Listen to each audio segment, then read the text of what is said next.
Today we are going to discuss endometriosis. As you are aware, endometriosis is a very important topic. It's very common gynae complaint. So what is endometriosis? In simple term, endometriosis is a growth of endometrial tissue outside the lining of the womb. As you can see in the picture, it can be present in the fallopian tubes. It can be present on the serosa of the uterus.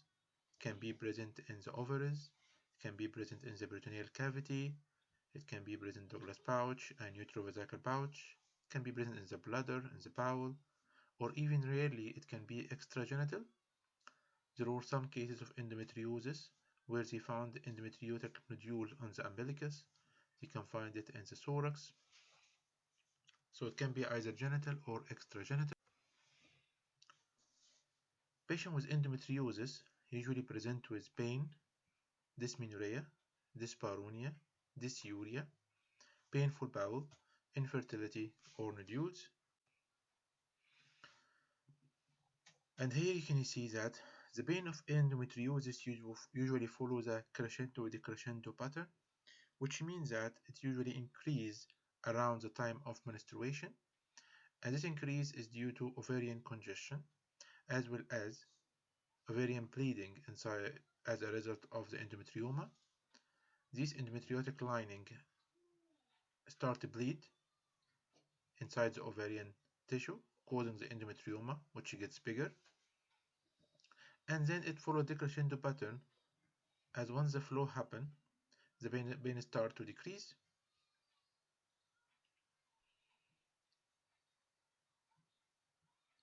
Patient can present either with indigestion, diarrhea, should be fatigue, and most commonly infertility. Investigation. Also, endometriosis should be diagnosed first by the history, then by the clinical examination. Finding the tender nodules in the Douglas pouch, or finding an adnexal mass which is tender, can give you a good idea about diagnosis of endometriosis. And the ultrasound can confirm, especially in case of ovarian endometrioma, as you can see the ground glass appearance in the cyst, and there is no color Doppler flow. There is no rule for CA125 for diagnosis of endometriosis, as CA125 can be high in a wide variety of reasons. MRI has no role as a primary investigation. However, it can be used to assess the depth of endometriosis, especially if involving a deeply infiltrated tissue like the ureter and the bowel. Laparoscopy can be considered the gold standard for endometriosis. However, here we need to stop and find out. Laparoscopy should be performed by an experienced laparoscopist in endometriosis. Otherwise, it can be false negative. So if the surgeon is not aware about the different clinical forms and the pictures of endometriosis, it can be easily missed. In particular, if the endometriosis lies beneath the peritoneal surface. And again, positive laparoscopy alone is not confirmative. It needs to be accompanied by histology. That's why the ISHRI guideline recommend following a positive laparoscopy for endometriosis, tissue must be taken and sent out for histological diagnosis, as this will confirm the diagnosis of endometriosis. Also, in case of ovarian endometrioma, tissue must be taken to exclude malignancy. Also, it is rare, it needs to be excluded. These are different pictures of ovarian endometriosis at time of laparoscopy, as you can find the red patches, yellow patches, blue nodules, or the ovarian endometrioma. The management of endometriosis actually will depend on the symptoms. As we said before, the patient can be present with pain or infertility. So let's start with the most common, which is pain. For pain, the patient can start first with non-steroidal anti-inflammatory drugs and paracetamol, and this can be taken for 3 months. Good proportion of patients will find it useful and helpful. Second line is to go for hormonal management. And hormonal management can be combined pills or vaginal ring, can be progesterone only, can be danazole, can be gonadotropin releasing hormone analog, or aromatase inhibitors. In prescribing any of these, you need to take care of the advantages and the disadvantages. You need to be cautious about the risk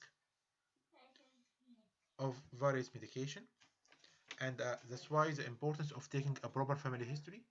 For example, if the patient has a family history of thrombosis, she's a smoker, or she has high body mass index, this may make estrogen contraception as a contraindication.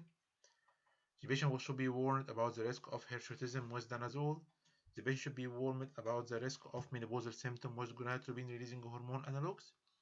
However, if we are going to use the gonadotropin releasing hormone analogs, you need to be aware of adding the add-back therapy. And the add-back therapy should have started with the start of the injection.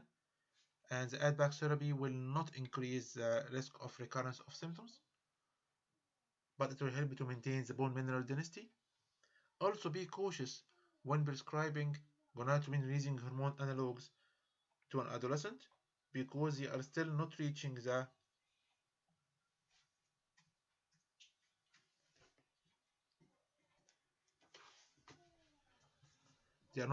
optimum bone mineral density till now, so we need to be cautious about that.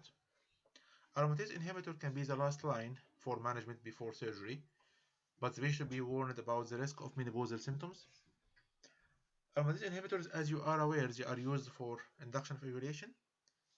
However, there is no rule here to increase the pregnancy rate by their use. Surgical treatment. If you find an endometriotic foci, it should be treated by excision better than ablation. First, we need a biopsy. We need a biopsy for histology. That's why excision is preferred than ablation. Laparoscopic uterosacral nerve ablation has no rule in management of pain, while pre-sacral neurectomy has a good rule, but it needs a high surgical skills because it has a high complication rate as well. For ovarian cystectomy and the dilemma around it, if patient has ovarian endometrioma and she presents with pain, in this case ovarian cystectomy is recommended and not CO2 laser and not drainage anticoagulation because there is a higher risk of recurrence. But if it is for infertility, ovarian cystectomy does not improve the pregnancy rate. It can only be performed in order to get an access to the follicles or for pain. And remember, we need to give an antibiotics before ovarian cystectomy for endometriosis. Also, the evidence is not enough, but it's a good practice to give to prevent infection. If the patient need a full surgical treatment, so it will be a hysterectomy, patient should be counseled that hysterectomy alone may not improve her pain, and it will need hysterectomy plus bilateral salpingioophorectomy and removal of all visible lesion. Remember, after hysterectomy and bilateral salpingioophorectomy, patient will need to start HRT because if she is young, she will experience menopause symptoms. Remember, although the uterus is out, still the use of unopposed estrogen may not be recommended because of the theoretical risk of malignancy. Remember the use of combined estrogen and progesterone.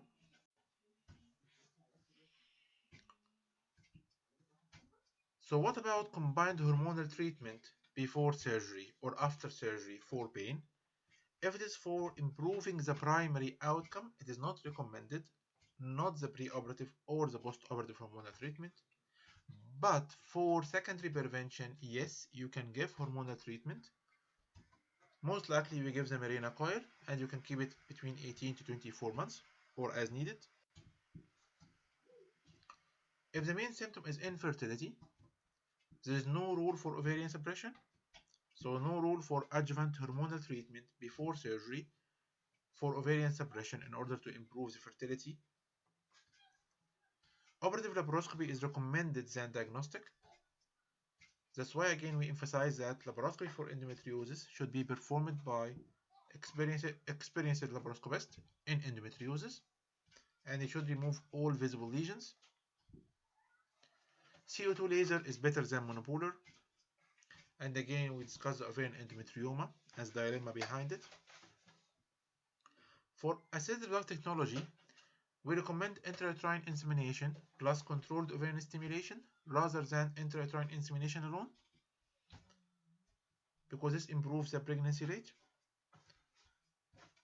And if the patient found at laparoscopy for having a tubal factor or the male factor for infertility, in this case we recommend straight away assisted reproductive technology, and we can use gonadotropin releasing hormone agonist for 3 to 6 months prior to it. We usually use antibiotics at the time of oocyte retrieval to prevent the theoretical risk of infection and an abscess.